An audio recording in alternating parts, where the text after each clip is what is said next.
انتہائی واجب الاحترام حضرات، حاضرین و سامعین اور میرے محترم بھائیوں، دوستوں اور بزرگوں، گزشتہ 2 جمعوں سے آپ حضرات کے سامنے اولاد کی تربیت کے حوالے سے گفتگو مختصر انداز میں چل رہی تھی۔ آج انشاءاللہ العزیز اسی عنوان کی کچھ آخری گزارشات آپ کے سامنے عرض کر کے بات کو انشاءاللہ ختم کرنے کی کوشش کی جائے گی۔ گزشتہ جمعے آپ کے سامنے یہ بات عرض کی گئی تھی کہ اولاد اللہ تعالیٰ کی نعمتوں میں سے ایک بہت بڑی نعمت ہے، اور اولاد کی نعمت کی قدر اس آدمی سے معلوم کی جا سکتی ہے جسے اللہ پاک نے اس نعمت سے محروم رکھا ہو۔ جب اللہ پاک اپنی کوئی نعمت عطا فرماتے ہیں، اس نعمت پہ اللہ پاک شکر چاہتے ہیں۔ اولاد کی اس نعمت پہ اللہ کا شکر یہ ہے کہ اولاد کی اچھی تعلیم کا انتظام کیا جائے اور اس کی اچھی تربیت کی جائے۔ اللہ رب العزت نے قرآن میں فرمایا، اے ایمان والو، اپنے آپ کو اور اپنے اہل و عیال کو جہنم کی آگ سے بچاؤ۔ انسان کے لیے اپنے آپ کو تو جہنم کی آگ سے بچانا کسی قدر ممکن ہے کہ ہمارا اپنے اوپر تو بس چلتا ہے، لیکن جب بات کسی دوسرے کی آ جاتی ہے تو دوسری چاہے اولاد ہی کیوں نہ ہو، بسا اوقات انسان اپنی اولاد کے معاملے میں بھی بے بس ہو جاتا ہے۔ اسی مشکل کے تناظر میں کسی نے حضرت علی رضی اللہ تعالیٰ عنہ سے پوچھا، امیر المومنین یہ بتائیے، اللہ کا قرآن کہتا ہے کہ اپنے آپ کو اور اپنے اہل و عیال کو جہنم کی آگ سے بچاؤ۔ ہم اپنے آپ کو تو چلو جیسے کیسے کر کے کوشش کر سکتے ہیں، لیکن اپنی اولاد کے معاملے میں یہ جو اللہ کا حکم ہے اس پہ عمل کیسے ممکن ہے؟ حضرت علی رضی اللہ تعالیٰ عنہ نے فرمایا، 2 کام کرو۔ ایک، اپنی اولاد کی اچھی تعلیم کا انتظام کرو، اور دوسرا، اپنی اولاد کے لیے اچھی تربیت کا انتظام کرو۔ یہ 2 کام تم نے کیے، گویا تم نے اپنا فرض پورا کر دیا۔ اور گزشتہ جمعے میں حضرت علی رضی اللہ تعالیٰ عنہ کی ایک بات، ایک قول کے تناظر میں بات ہوئی تھی۔ آپ نے فرمایا کہ اولاد کے معاملے میں ہمارے 3 طرح کے سلوک ہیں۔ پہلے 7 سال تک ہم اپنی اولاد کے ساتھ کھلونوں کی طرح کھیلتے ہیں اور لطف اٹھاتے ہیں۔ دوسرے 7 سال پھر اللہ کے حکم کے مطابق ہم اپنی اولاد کی تربیت کرتے ہیں، اور پھر اگلے جو 7 سال ہیں ان میں ہم اپنی اولاد کے دوست بن جاتے ہیں۔ حضرت علی رضی اللہ تعالیٰ عنہ کی گفتگو بھی پوری کی پوری تربیت کا نچوڑ ہے۔ پہلی 2 باتیں کہ اچھی تعلیم اور اچھی تربیت کرو تو تم نے اپنا فرض پورا کر دیا، اور دوسرا جو اولاد کی زندگی کو حضرت علی رضی اللہ تعالیٰ عنہ نے 3 حصوں میں تقسیم کیا، تو اگر آپ اپنے معاشرے کے حساب سے دیکھیں تو اولاد کی زندگی کے یہی 3 سٹیج ہیں۔ ایک ماں کی گود ہے، دوسرا مدرسے کی گود ہے، اور تیسرا معاشرے کی گود ہے۔ اور جب تک معاشرے کے اندر پنپنا، معاشرے کو فیس کرنا، معاشرے کے اندر رہن سہن اور برتاؤ، یعنی بچہ اپنے قدموں پہ کھڑا ہونا نہیں سیکھ جاتا، اس وقت تک وہ ہر قدم پہ مڑ مڑ کے اپنے والدین کی طرف دیکھتا ہے۔ تو جو پہلا مرحلہ ہے ماں کی گود، اگر دیکھا جائے تو یہ 7 سال ہے۔ پھر جو دوسرا مرحلہ ہے مدرسے کی گود، یہ بھی اگلے 7 سال ہے، اور جو تیسرا مرحلہ ہے معاشرے کی گود، یہ بھی اگلے 7 سال ہے۔ تو 21 سال تک زندگی میں انسان سیکھتا رہتا ہے اور مڑ مڑ کے اپنے ماں باپ کی طرف دیکھتا ہے۔ اگر ماں باپ اپنی اولاد کے سلسلے میں ان 21 سالوں میں اپنا فرض نبھاتے ہیں، اپنا فرض پورا کرتے ہیں، اس کا بدلہ پھر وہ ساری زندگی حاصل کرتے ہیں۔ اگر زندگی کے ان مراحل میں ماں باپ اپنی اولاد کی تعلیم اور تربیت سے غافل ہو گئے، پھر اس کا جو رد عمل ہے، اس کا جو ریزلٹ ہے، آج ہم اپنے معاشرے کے اندر قدم قدم پہ اس کی نشاندہی بھی کر رہے ہیں، قدم قدم پہ ہمیں نظر بھی آ رہا ہے اور قدم قدم پہ ہمیں دکھائی بھی دے رہا ہے۔ تو میرے بھائیوں اور بزرگوں، جو ابتدائی باتیں میں نے آپ کے سامنے کی تھی، مجھے امید ہے وہ آپ کو یاد ہوں گی۔ اس سے اگلا جو مرحلہ ہے، حضرت علی رضی اللہ تعالیٰ عنہ کے قول کے مطابق کہ بچہ جب کچھ کرنے لگے، اور بچے میں کچھ کرنے کی جو فطرت ہے یہ بچپن سے ہی ہے، جب وہ چلنا پھرنا شروع کرتا ہے وہ ساتھ ساتھ کچھ نہ کچھ ایکٹیویٹی رکھتا ہے، کوئی نہ کوئی سرگرمی اس کی ہوتی ہے۔ اب اس سرگرمی میں وہ غلط بھی کرتا ہے اور ٹھیک بھی کرتا ہے، لیکن زیادہ تر وہ غلط کرتا ہے۔ اس غلط کرنے کے موقع پر ہم اپنے بچے کو منع کرتے ہیں، یہ اچھی بات ہے کہ بچے ادھر نہیں جانا، اچھی بات ہے۔ بچے یہ نہیں کرنا، اچھی بات ہے۔ بچے یہ نہیں کھانا، بہت اچھی بات ہے۔ لیکن تربیت یہ نہیں ہے کہ بچے کو ہر کام سے منع ہی کیا جائے، بلکہ تربیت یہ ہے کہ برے کام سے منع کر کے اچھا متبادل اس کے سامنے رکھا جائے۔ مثلا بچہ اگر کسی ایسی چیز کے ساتھ کھیلتا ہے کہ جس چیز کے ساتھ کھیلنا ٹھیک نہیں ہے، گھر کی کوئی قیمتی چیز ہے اس کا نقصان ہو جائے گا، والد صاحب کی گاڑی موٹر سائیکل کی چابی اٹھا کے بچہ اس کے ساتھ کھیلتا ہے، آپ اس سے چابی چھین لیتے اور اس سے کہتے اس سے مت کھیلو، چابی تو چھین کے آپ نے چھپا دی، لیکن اس کے دل کے اندر جو آرزو ہے اس چابی سے کھیلنے کی، اس کو پورا کرنے کا طریقہ یہ ہے کہ اسے متبادل کے طور پہ کھلونے کی چابی تھما دی جائے، مسئلہ یہیں پہ حل ہو جائے۔ اگر ایک بچہ کوئی ایسی چیز کھا رہا ہے جیسے سردیوں میں آئس کریم ہے، آپ بچے کو منع کرتے ہیں کہ بیٹا یہ نہ کھاؤ، تو یہ چھین کر ایک سائیڈ پہ رکھ لینا، یہ ایک سمت ہے، یہ ایک طرف ہے، لیکن اس کے ساتھ ساتھ جو کرنے کا کام ہے وہ یہ ہے کہ بچے کو کوئی ایسی چیز کھانے کے لیے دی جائے جو اس کے لیے مفید بھی ہو اور جس کا اس کو نقصان نہ ہو۔ آپ نے بچے کو منع کیا غلط چیز سے اور اس کا ایک اچھا متبادل دے کے تربیت کا فرض پورا کر دیا۔ اسی طرح بچہ سکول اور کالج کے زمانے میں اس کے دل میں دوستی کی امنگ پیدا ہوتی ہے اور وہ بچہ گھر آ کے بتاتا ہے کہ فلاں میرا دوست ہے۔ اب ماں باپ کی دو ذمہ داری ہے۔ پہلی ذمہ داری کہ اس دوست کو ماں باپ کا فرض ہے کہ پرکھنا چاہیے وہ دوست کیسا ہے، اس کا فیملی بیک گراؤنڈ کیسا ہے، تربیت کے حساب سے اس کا پروفائل کیسا ہے، اور جب آپ سکول مدرسے کی میٹنگ میں جائیں اس دوست کے بارے میں، اس کی سرگرمیوں اور حرکتوں کے بارے میں ضرور پوچھا جائے۔ تو اس بچے سے پوچھا جائے، اچھا بچے یہ دوست جو آپ کا ہے یہ رہتا کہاں ہے، اس کے والد صاحب کون ہیں، اس کے والد کیا کام کرتے ہیں، یہ خود کیسی کھیلیں کھیلتا ہے، اس کی دلچسپی کیسی ہے۔ اب اگر اس کا دوست غلط ہے، رسول اللہ صلی اللہ علیہ وسلم نے فرمایا کہ انسان اپنے دوست کے دین پہ ہوتا ہے، اب اسے چاہیے کہ کس طرح کے دوست کا انتخاب کرتا ہے۔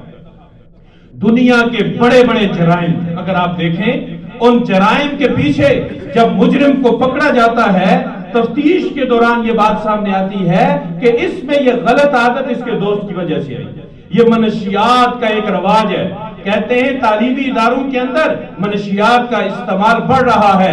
یہ معصوم بچے جو اپنی ماں کی گود سے چھلانگ لگا کے معاشرے کے بے رحم تھپیڑوں کے آگے چلے گئے، انہیں ان برائیوں پہ کس نے لگایا؟ برے دوستوں نے لگایا۔ اب ماں باپ کا پہلا فرض یہ ہے، اگر دوست اچھا ہے، بچہ کہتا ہے کہ میرا دوست جب میں جھوٹ بولتا ہوں مجھے منع کرتا ہے کہ جھوٹ نہیں بولنا، میرا دوست مجھے ظہر کی نماز پڑھانے کے لیے اپنے ساتھ مسجد لے جاتا ہے، میرا دوست مجھے بری سرگرمیوں سے منع کرتا ہے، آپ اس کے دوست کو وقت دیں، اچھی طرح جانچیں پرکھیں، اگر اچھا دوست ہے اللہ کا شکر ادا کرے، آپ کا بچہ کسی ایسے رخ پہ جا رہا ہے۔ ایک خاتون جا رہی تھی اپنے بچے کو اٹھا کے، اس نے بچہ نیچے چھوڑا، کوئی کام کرنے لگی، بچے نے بھاگنا شروع کر دیا، آگے کنواں تھا۔ اب وہ بچہ کنویں کے قریب جب پہنچ گیا تو ماں اسے پکڑنے کے لیے اٹھتی، آگے بڑھتی تو بچہ بھی اٹھ کے کنویں کی طرف چلنے لگ جاتا۔